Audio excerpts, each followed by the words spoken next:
Salam alaikum, bonjour mes chers élèves, j'espère que vous êtes bien. Dans cette vidéo, vous allez trouver deux activités. La première activité concerne la fonction f de x égale a sur x. On va étudier un exemple en donnant 1 à a. On va étudier la fonction f de x égale a sur x. Puis vous allez trouver une autre activité de la fonction f de x égale à x plus b sur cx plus d, donnant aussi des valeurs a et b et c et d avec la condition c différent de 0 et la différence a d moins b c différent aussi de 0. Et on va voir pourquoi cette condition doit être vérifiée pour que la fonction f de x soit une fonction homographique. Afin d'étudier le premier exemple, vous allez trouver une application qui devrait être préparée pour le corriger au début du cours du lundi. Aussi, l'activité de la fonction homographique doit être aussi préparée en utilisant ces résultats pour donner une définition générale avec les propriétés de la fonction homographique. Alors, commençons par l'activité 1. On va étudier la fonction de x égale 1 sur x. La première question détermine l'ensemble des définitions. Deuxième question, la parité de f. La troisième question, calculons le taux de variation. Puis, déterminons la monotonie de f sur les deux intervalles et déduisons le tableau de variation. On va remplir le tableau de valeurs pour nous aider à construire la courbe de la fonction f dans un repère orthonormé. Pour la première question, alors la fonction f est une fonction rationnelle. Elle est bien définie à condition que x différent de 0, donc x différent de 0. Alors, dans son définition R étoile, on peut ici présenter R étoile sous forme d'une de deux intervalles. Alors, concernant la parité de f, la première condition, puisque l'on s'en définit sur R étoile, quel que soit x dans R étoile, on a aussi moins x à partir R étoile. On a déjà fait un exemple dans le cas d'ensemble définition égale R étoile. La deuxième condition, c'est facile à vérifier. On a f de moins x égale moins f de x. Donc la fonction f est une fonction impaire. Taux de variation, alors pour deux réels distincts a et b dans R étoile, on va calculer taux t égale f de b moins f de a sur b moins a. Le petit calcul, vous allez trouver le taux de variation égale moins 1 sur ab. Alors rappelons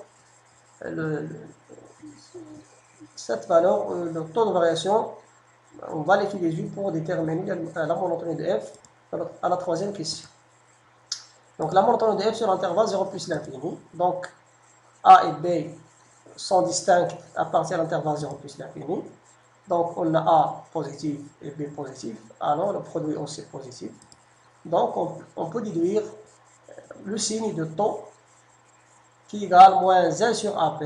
L'inverse de AB, il reste positif, mais moins 1 sur AB doit être négatif. Donc f est strictement décroissant sur l'intervalle 0 plus l'infini car t est positif, taux est négatif. La monotonie de f sur l'intervalle moins l'infini 0. On peut utiliser le taux de variation, on va suivre la même méthode que l'intervalle 0 plus l'infini. Et on peut utiliser la monotonie et réduire la monotonie de f sur l'intervalle moins l'infini 0. L'intervalle moins l'infini 0 est symétrique par rapport à 0 de l'intervalle 0 plus l'infini. F est strictement décroissante. F est une fonction impaire. Donc, puisque f est impaire, elle conserve le sens de variation sur les deux intervalles qui sont symétriques par rapport à 0. Donc, f est aussi décroissante sur l'intervalle moins l'infini 0. On va déduire le tableau de variation. Remarquons ici, n'oubliez pas de remarquer que f n'est pas défini en 0. Donc f est décroissante sur les deux intervalles. Alors, on va choisir des valeurs pour nous aider à tracer ou donner l'allure de la courbe de f.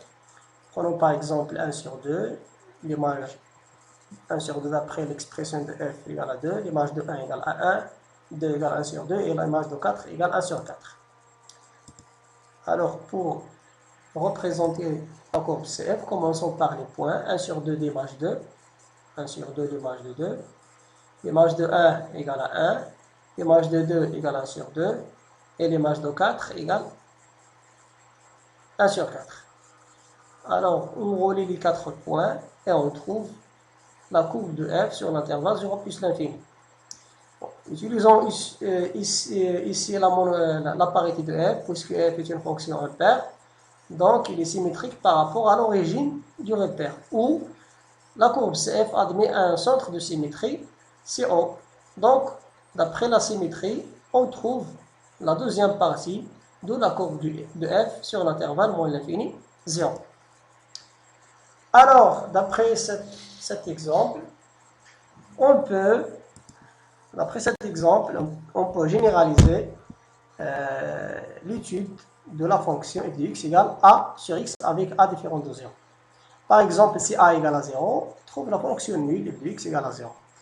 La courbe de la fonction f, par définition avec a non nul, la courbe représentative de f est appelée hyperbole de centre O, origine de repère bien sûr, et d'asymptote x égale à 0 et y égale à 0. Alors revenons à notre étude pour illustrer ces notions.